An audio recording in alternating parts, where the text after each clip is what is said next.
Hello, everyone. This is Aran. I am an educator of philosophy based in Austin, Texas. Today I'm with my great friend Tren, or Dr. Gan. Hello, Doctor. Hi everybody, please don't. Okay, this is Chen, your friend. I'm a culture historian of early medieval Europe and late medieval China. I'm also based in Austin, Texas. And I'm excited to continue this discussion with my great friend Aran on the problem of the human nature, which is David Buhler's the criticism of the evolutionary psychology as a paradigm. Okay, Tren, can you give us a little bit of a background of our conversation in the last episode, and we can continue the conversation. Yes, so for those that have been following this channel for the past couple of months, you would know that we dived into the evolutionary biology's approach towards the question of human nature. And eminent to this field of inquiry is a specific book compiled by a couple, Tooby and Cosmides, who very ingeniously provided a specific way to tackle the relationship of evolution and the human mind interacted. And from the last episode onwards, we're entering a new kind of sequel series by summarizing and then critically engaging with important points made by philosopher of biology or evolutionary psychology, whose name is David Buhler, Adapting Mind. So, which is a response, as you can see by the title, to the book that we already discussed, Adapted Mind. And so, in last episode, we basically just started by engaging with Buhler's very succinct summary of the basic tenets of evolutionary psychology as a paradigm into one paragraph. And in that paragraph, you see it's on the screen, has 9 specific points. And in the previous episode, we discussed the first 4, namely evolution, adaptive problems, psychological mechanisms, and specialized. And today, Aran and I will going to cover the rest of this definition. So, Yes. take it from there. Yes. So what we talked about, as Trent mentioned, was some basic concepts that were pertain not only to the evolutionary psychologists, as Buhler understands that group of people, but in general, as a field of evolutionary psychology, evolution as it's applicable to psychology. Some of these terms are shared with Buhler and evolutionary psychologists like Pinker or Cosmides or Boss, but some of them are just a matter of contention. Evolution through natural selection, paradigm of biology, and adaptation, also an issue in biology, understood very differently in some ways by Buhler and evolutionary psychologists, as we're gonna show as is gonna show up. Psychological mechanism that is very different from psychological behaviors, and specialized psychological behavior, psychological mechanism, that emphasizes on multi-modularity of human mind and attributes that multi-modularity to adaptation, and adaptation is a matter of selective pressure throughout our evolutionary past. So some of these concepts are just general concepts as part of the tenets of evolutionary biology. Some of it are very much related to evolutionary psychology's project as it pursued by figures like Pinker and Cosmides, like the specialized psychological mechanisms. Now, we have talked about the first 4, as Trent mentioned. We now are going to focus on the question of history again, which showed up in our discussion last time as well. But now it kind of gets a better shape in when we focus on the Pleistocene period that evolutionary psychologists are very interested in. The main idea that might be in some ways the most controversial idea that evolutionary psychologists have, is that the specialized psychological mechanisms that we have now are not adaptive solutions to the problems that we face right now. The psychological mechanisms we have, in other words, are not designed for, high-speed highways and shiny phones and dating apps, right? We have psychological mechanisms, but those psychological mechanisms are not like fine-tuned to the era that we are part of. And the reasoning behind that is, for psychological mechanisms to evolve, there is a need for time and a stability. And according to evolution psychologists, such a stability only exists in a very specific period in our past, which is the period that we were hunter-gatherers. Which means that the special mechanisms that we have in the form of psychological mechanisms that are directing us in the world in response to specific, problems, adaptive problems in mating, avoiding danger, general reproductive health, all of this stuff, they are well suited to a hunter-gatherer society. We just happen to have them, right?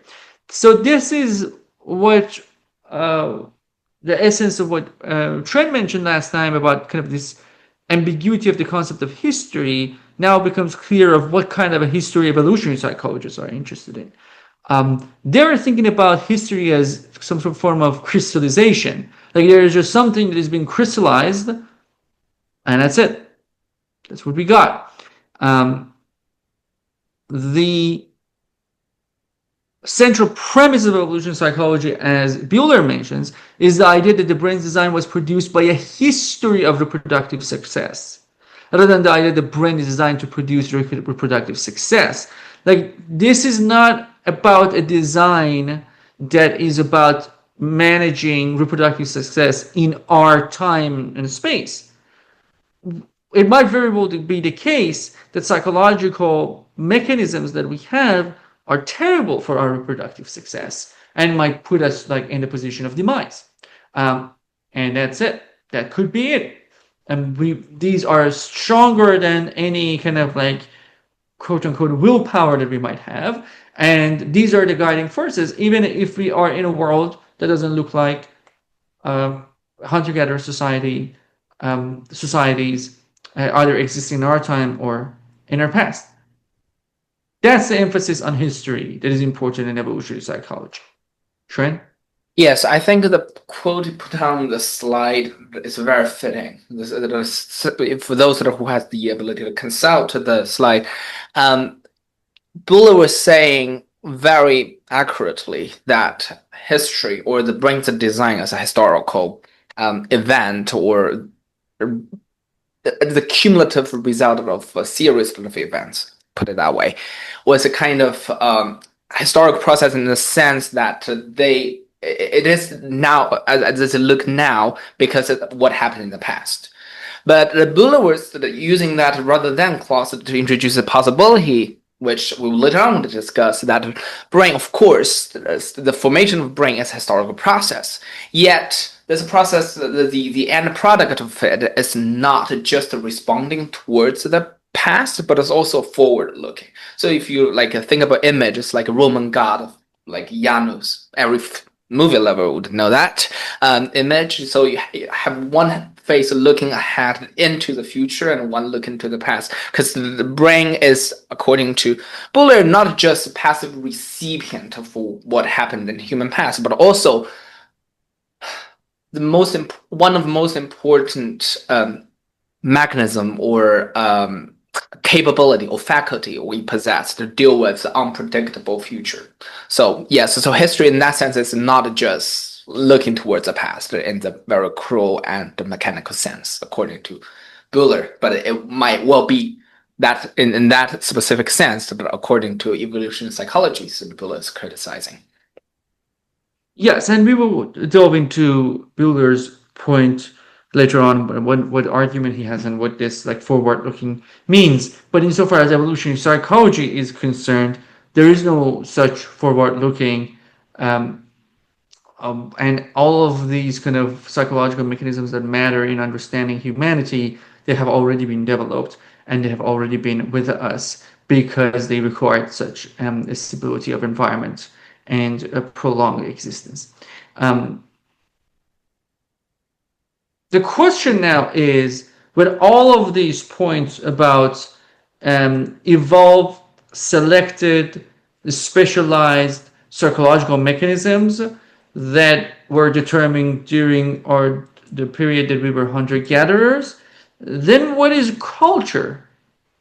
How we should frame the concept of culture? How does culture fit into this narrative?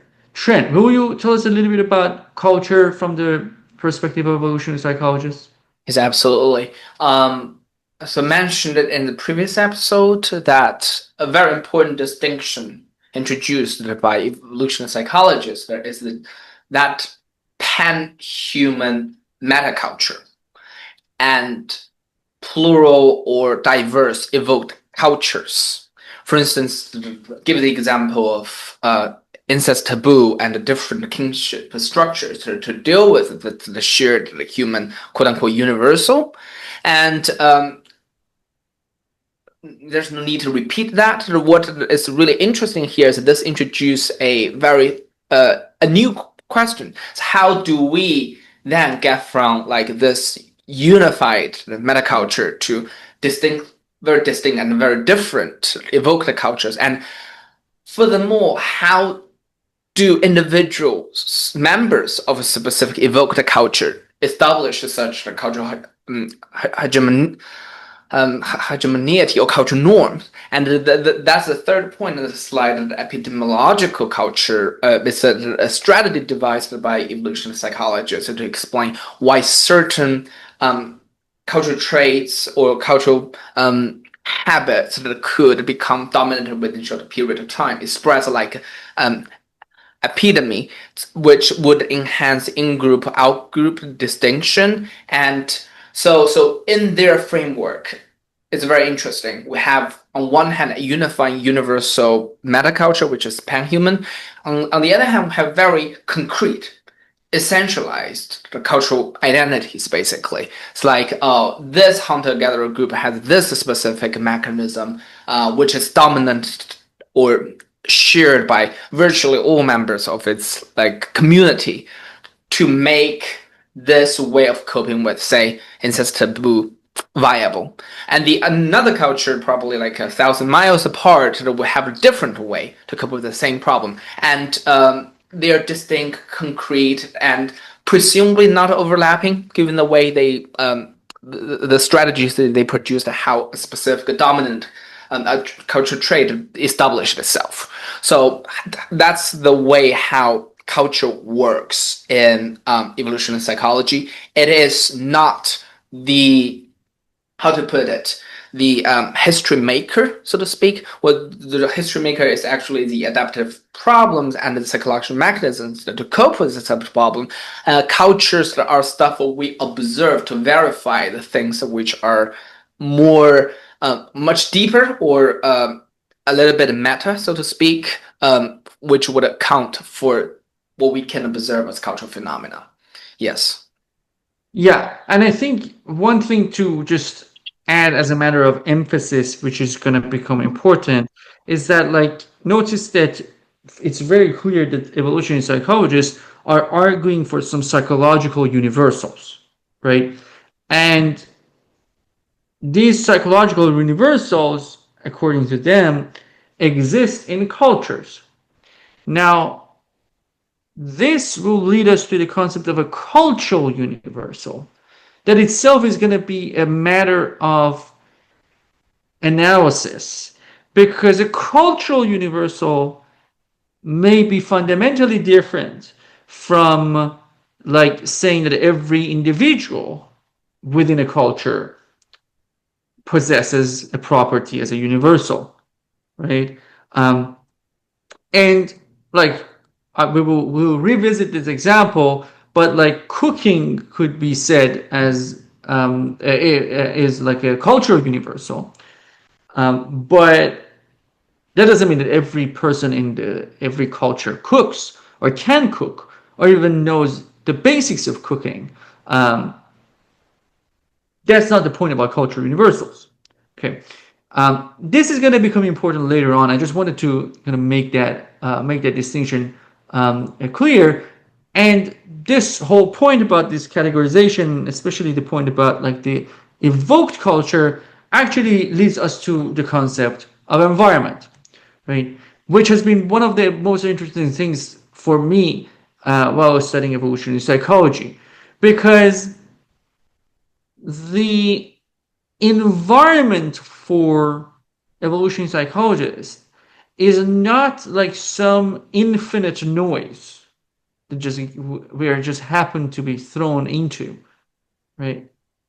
We already have sensitivity to the layers of an otherwise infinitely complex world, right? Um, And only with this understanding of environment we can have a solution to the framing problem, which we talked about last time as well. If I am this tabula rasa coming to the world, there's no sensitivity to anything. There's no kind of interest in one layer of the society, or sorry, not society, the environment, rather than the other, then I will be just clueless. Um, in that sense, environment for evolutionary psychologists is already informed by the genetic structure that is thrown in the world, right? Us and like flies do not share the same environment, if that environment means that the kind of shared sensitivities, and that's very important. We might be occupied the same space, but we're not in the same environment if that environment means sensitivity to the layers of environment. Of course, there are certain things that we share.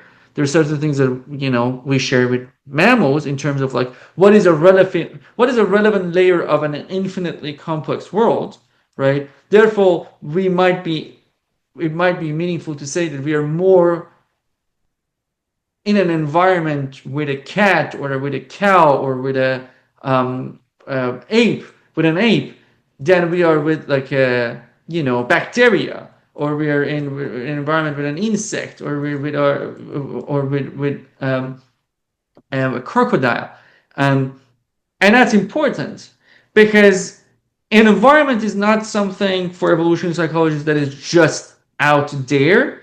Environment is already something that is kind of very much limited by very basic genetic configuration of the entity that is thrown into the world.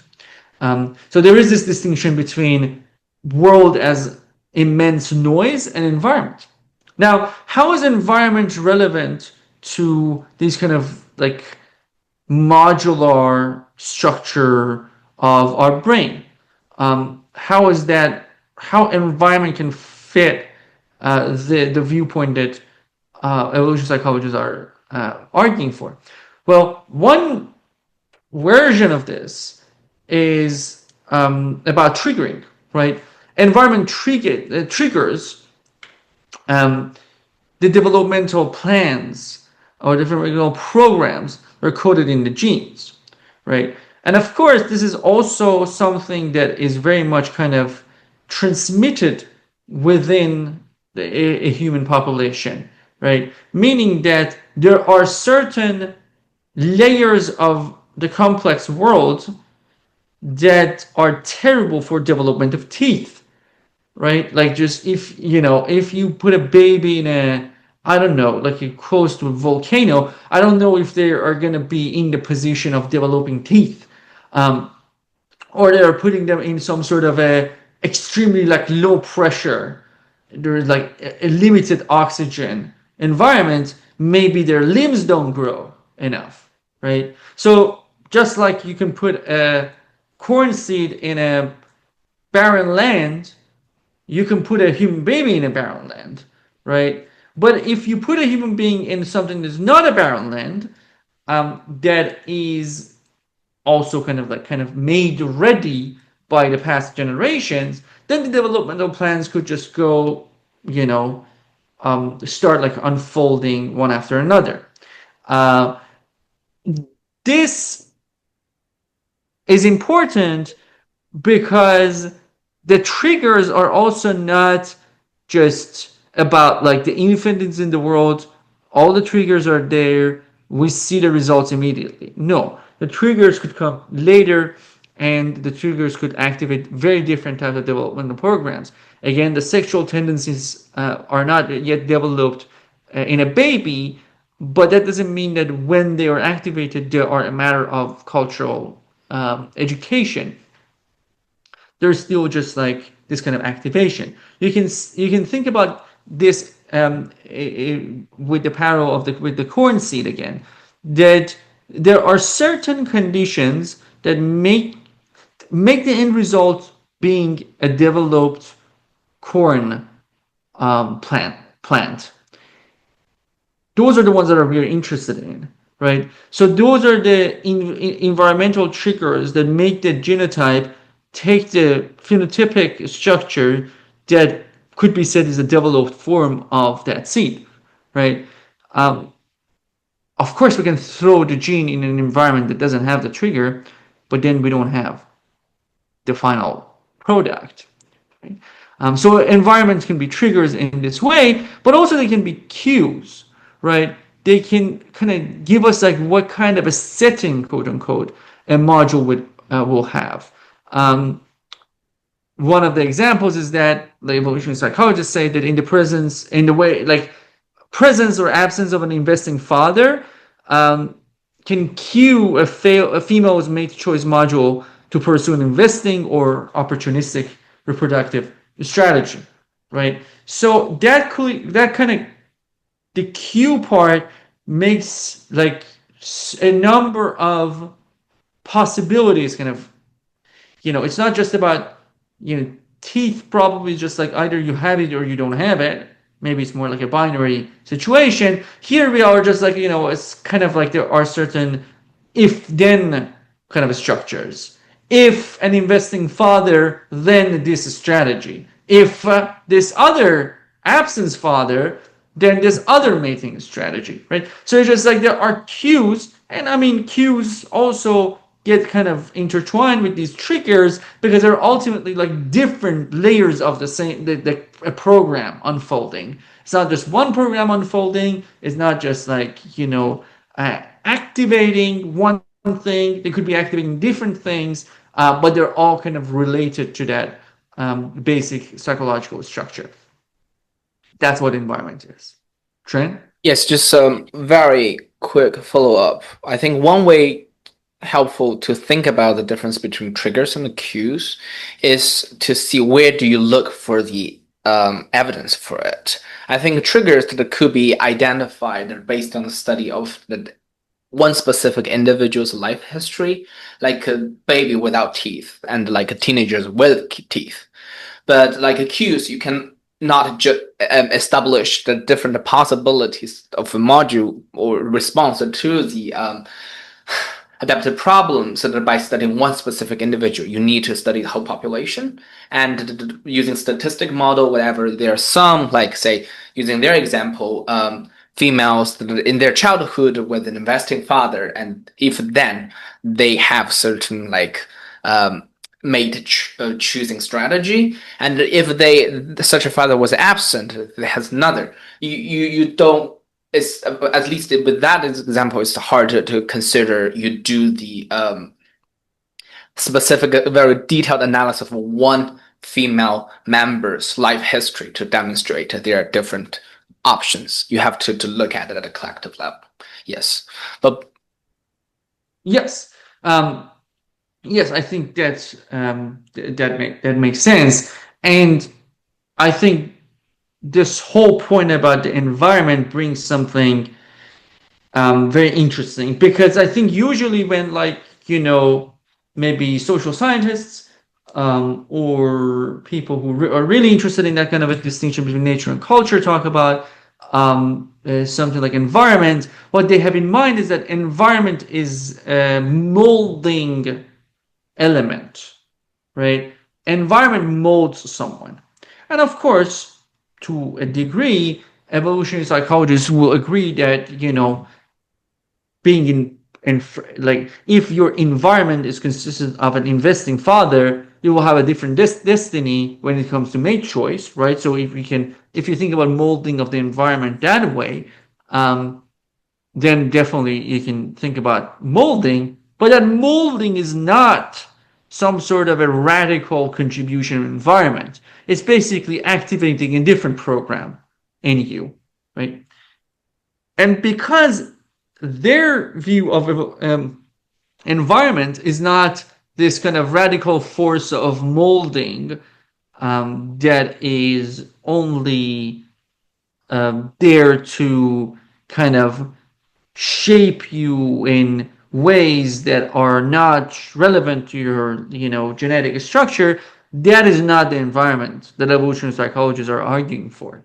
They think there is no such environment, and with the very same kind of like attitude, they think the idea of learning itself is kind of a folk concept, that once we understand the causal sequences and the functional business of the mind, as they call it, which I take to mean this kind of like intricate if-then conditionals, then learning is not anything like meaningful. You don't learn a behavior. You trigger or cue programs. That's very different. There is no radical learning happening.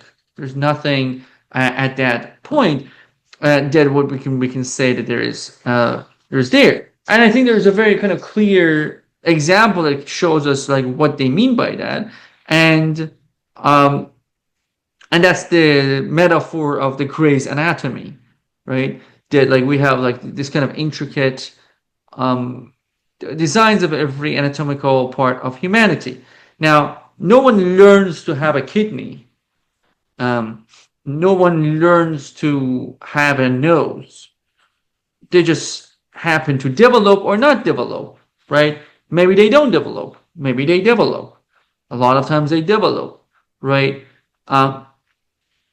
Now, when we look at like Gray's Anatomy, we're not looking at different ways that human beings have learned how to make their body. And on that kind of like field, evolutionary psychologists say that the exact same thing is going to happen with psychological mechanisms. We have a kind of a Gray's Anatomy of mind, which tells us exactly what mechanisms that we have and kind of give us this anatomical view of mechanisms behind our behavior that make the concept of learning kind of obsolete. Trent? Yes, a couple of things. One is, I think the Gray's Anatomy here is like a metaphor. Is that the evolutionary psychology is the promise to produce an anatomy of the mind, which is analogous to that anatomy of the body by Gray.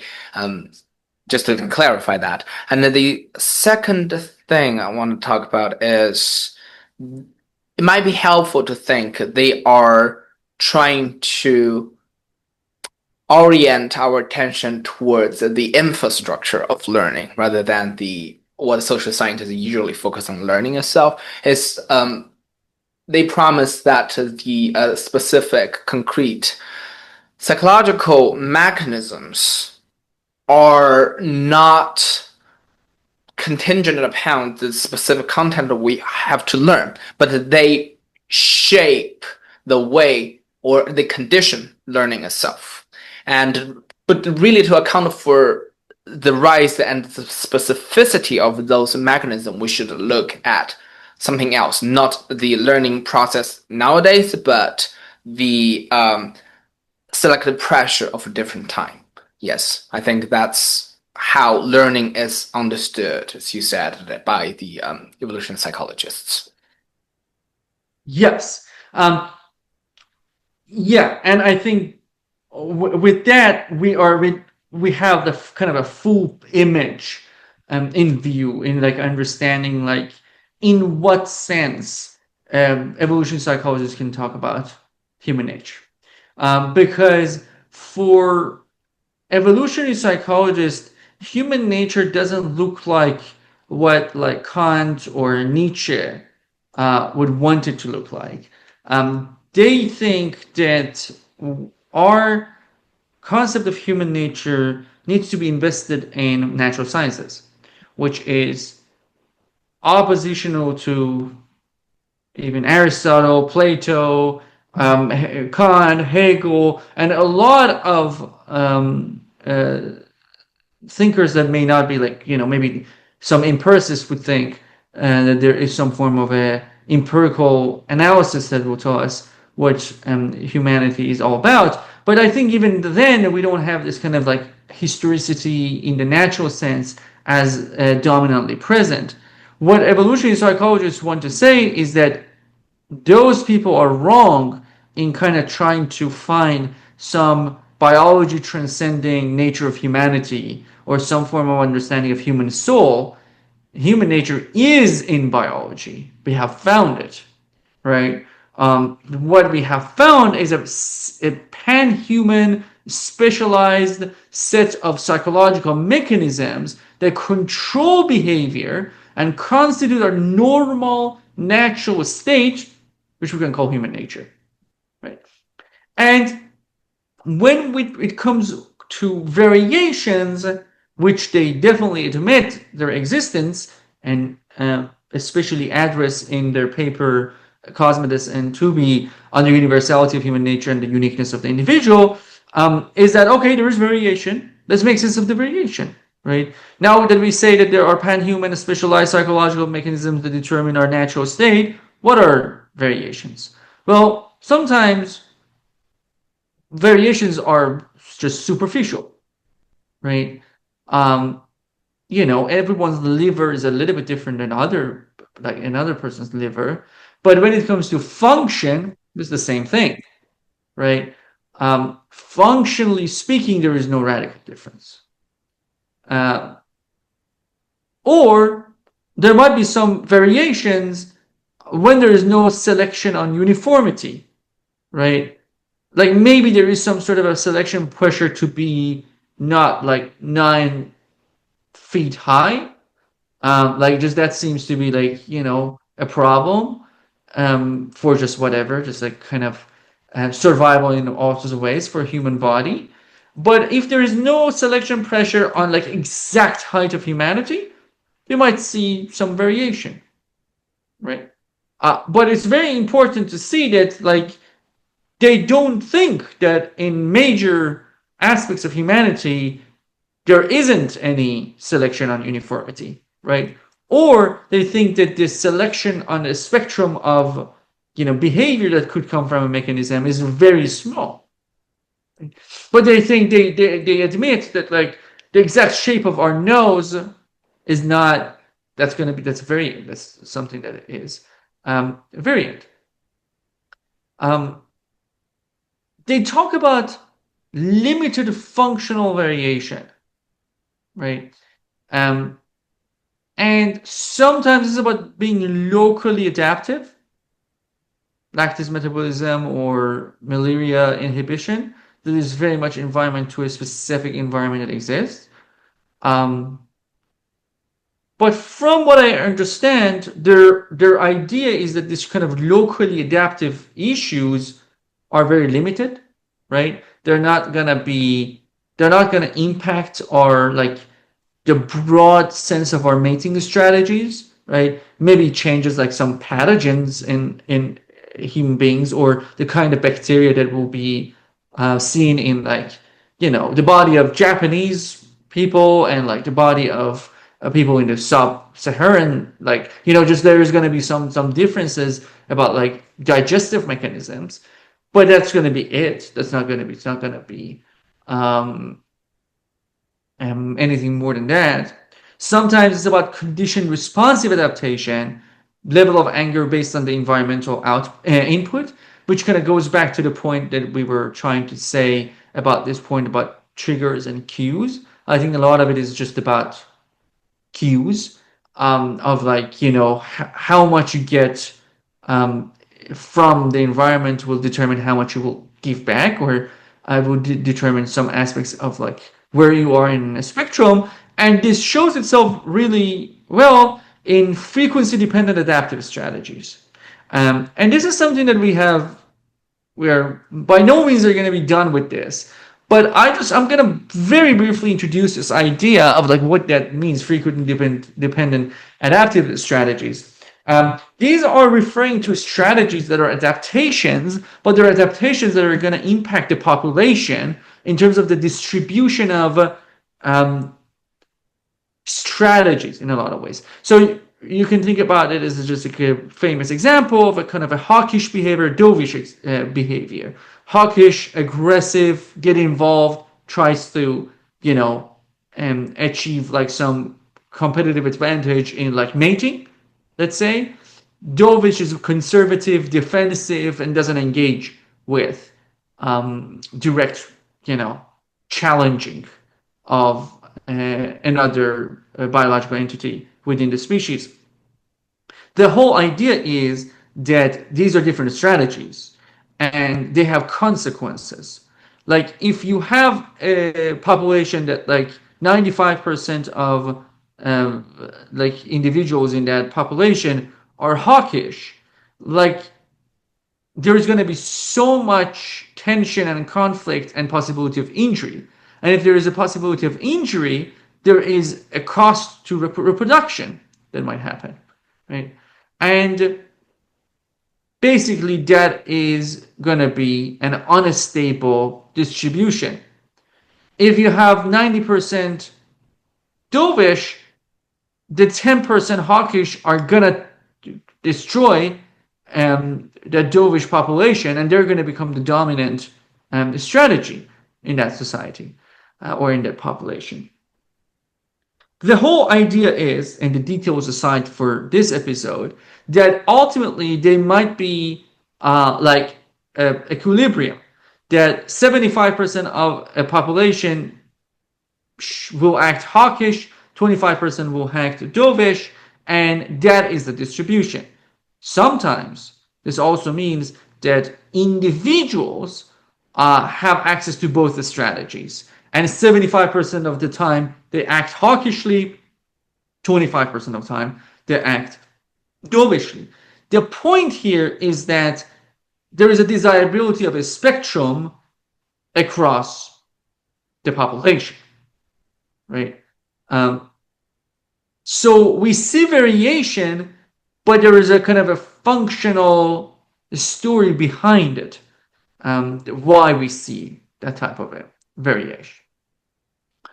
Of course, we can have disruptive variation, which means that the system could fail, right? Like if someone doesn't have any psychological mechanism to avoid danger, then we'll eat poison and die. Like there's, or like if the disruptive variation is at the level of genetics, they're not going to survive, right? There is entropy and there is kind of inability to really survive that is going to be the result of that variation. And a lot of like, illnesses, I'm imagining, are going to be considered that by evolutionary psychologists. And of course, there are maladaptive differences that are not necessarily crucial to the extent that like a system will fail, but there are problems. There are maladaptations, and it could be like flat feet, being dyslexic, things of that nature that, according to evolutionary psychologists, are underway of being eliminated. Of course, there is an assumption here that is not necessarily something that in a direct way we are going to address, but like, it's an assumption that there is no evolutionary function for dyslexic individuals within the society, which is an assumption, right? There are studies, for instance, about the evolutionary necessity or like the evolutionary meaning of a population of psychopaths within human societies, right? That is very much kind of more like the frequency-dependent adaptive strategy than maladaptation. Now, how we distinguish between maladaptation and frequency-dependent adaptive strategy is one of the most, enigmatic things for me to decipher in evolutionary psychology. Like, how could I say that flat feet is not some sort of frequency-dependent adaptive strategy? But that's beyond the point for now. The point is that there are some variations that are there, but they're disruptive and they're maladaptive. Lastly, there are some variations that are radical but coordinated. Because one of the main things that evolution psychologists are obsessed with is that like genetic modification is not a simple business, right? Things need to be coordinated. You cannot just randomly just throw genes in a mixer and get a new combination. It's going to be messed up. You need to kind of have systems that are coordinated, and in a lot of ways, from at least this specific paper, what I drew was that they basically think that this type of morphism, right, polymorphism, in the sense that there could be coordinated radical differences without systematic failure, only is exemplified in sexual difference, male and female difference, which are, they both share their kind of the same genetic structure, but the different switches activate different parts of that, like the coordinated system, and that's what we get. So the reason the polymorphism works with sexuality is because they are coordinated, and if they're not coordinated, we have maladaptations, right? That like intersex, whatever, is understood from evolutionary psychology's perspective as a maladaptation. In this way, basically the only morphism or any morph that is recognized by evolutionary psychology is the sexual morphism. And the article also kind of tells us the details of why that has happened, very briefly, just because splitting asexual reproduction is not is very predictable by parasites and invading a species to kind of like decode you. This is like this sexual reproduction is something that really kind of diversifies like minimal things about the gene, but creates new little puzzles that are not unified in in humanity, so that we are not as susceptible to certain diseases. That's all there is. So either we got superficial variation, or we got limited functional variation, we got disruptions, we got radical but coordinated. And these are all kind of like subordinated to these pan-human specialized psychological mechanisms that control and constitute our normal natural state. Trent? Yes, just some response to your brilliant summary of that article. I think one way to look at how these variations do not disrupt or challenge their assumption of universality for human nature is to see how such variations sit, or the significance of such variations for the history of evolution of the human mind. I think these variations, in their eyes, apart from the final one, I'll talk in a second, are insignificant in the sense that, of course, their unfolding require the participation of a human mind as well as other like body faculties or mechanisms, yet they are not influencing this concrete psychological mechanisms we have, because those things are not selective selection problems or selective pressure or adaptive problems faced by humankind as a general category. And that's why the exact size of my liver really does not matter about like my seeking mate or whatever. And the locally adaptive sort of stuff, as you said, first off, is very, very limited. And second, most of what it really matters if they enter into the genetic level is usually a matter of frequency of dependency. And that could be explained by, the ratio itself as part of the thing that is mattered or correlated or structured by the psychological mechanism in place. It's not underneath the difference is indeed a universal kind of mechanism or specific domain. What really matters for evolutionary psychologists in terms of variations, the final radical and the coordinated one. And as you said, there's only one example, that is the male and the female, because this difference participated in the very different concept of norms they will try to emphasize. When explaining mate selecting or seeking strategies, evolutionary psychology is always to draw a distinction. Males and females perhaps seek mates differently, and there's a genetic foundation to it because we have a different chromosome, and that has like a coordinating effect. The hormone level of a certain thing influence a lot of development of our body. Like we have more muscles in men, they have like the percentage of water is higher in like female, stuff like that. So it's like holistic, and it constitutes two normal faces of humankind. So in that sense, it's composite and diverse, yet it's a universal human nature. That's what they try to emphasize. Yes, that's my response to what your summary. Yes, and I think that's very important, because like I think you're pointing at an important thing, because the main point there is that, like, what is the effect of this variation on the whole point about human nature, right? Like, what is it doing to human nature? And I think, like, for them, like, some maladaptive thing about like your foot doesn't matter. Like, it's just like when it comes to the question of that core of humanity that is just not, once you look at like populations especially, then those things become just kind of like rather irrelevant. And the only ones that are relevant are the ones that are radical but coordinated, and they are basically maybe like they have different motherboards, right? Like they are the same kind of like a structure, but they are different kind of like maybe hardware.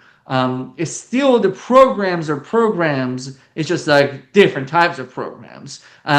Just like there are still like, there are still functioning anatomies, even if there are different anatomies. And that just because the difference doesn't mean that there is any anything like, yeah, the difference is not a rejection of human nature, because this is some sort of a stable radical difference.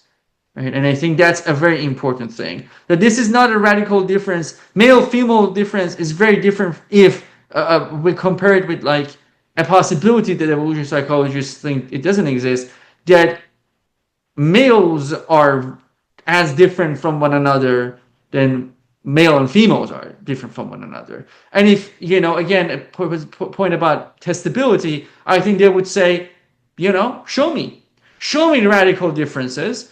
And if you show me the radical differences amongst the male population that is as genetic and as, present as male-female distinctions, then I'm convinced, right? And I think that invitation to that type of, verification itself is fundamentally problematic. But we have talked enough.